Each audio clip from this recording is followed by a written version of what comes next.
how you all doing? I hope you're okay. I'm out in my garden today. It's so lovely out here. I thought I would sit and read some stories to you from here today. So today's story is Giraffes Can't Dance.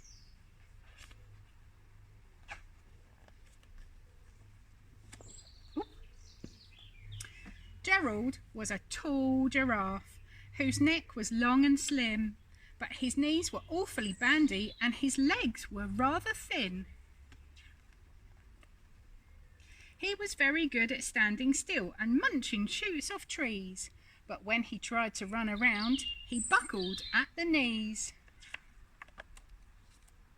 Now every year in Africa they hold the jungle dance, where every single animal takes turns to skip and prance.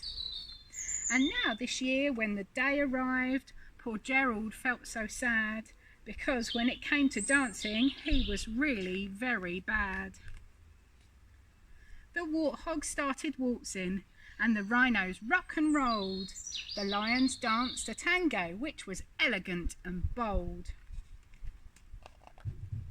The chimps all did the cha-cha-cha with a very Latin feel, and 8 baboons then teamed up for a splendid Scottish reel.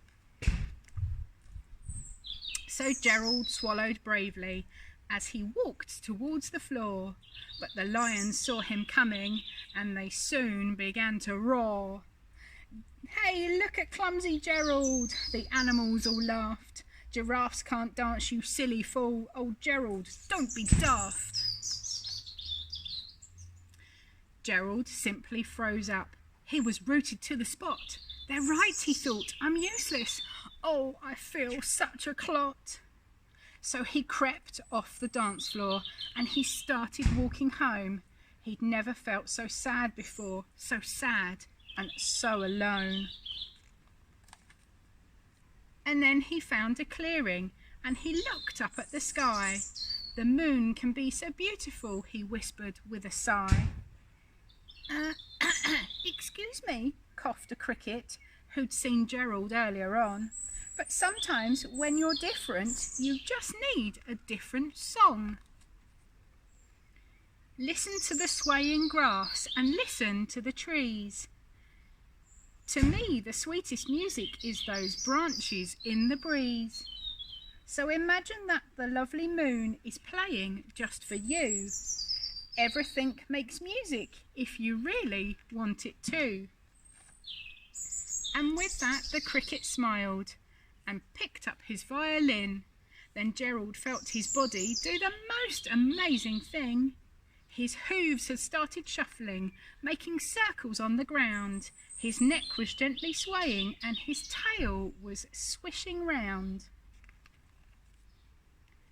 He threw his arms out sideways and he swung them everywhere. Then he did a backward somersault and leapt up in the air.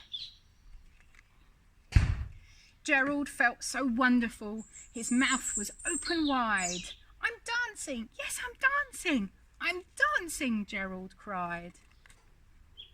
Then one by one, each animal who'd been there at the dance arrived while Gerald boogied on and watched him in quite entranced.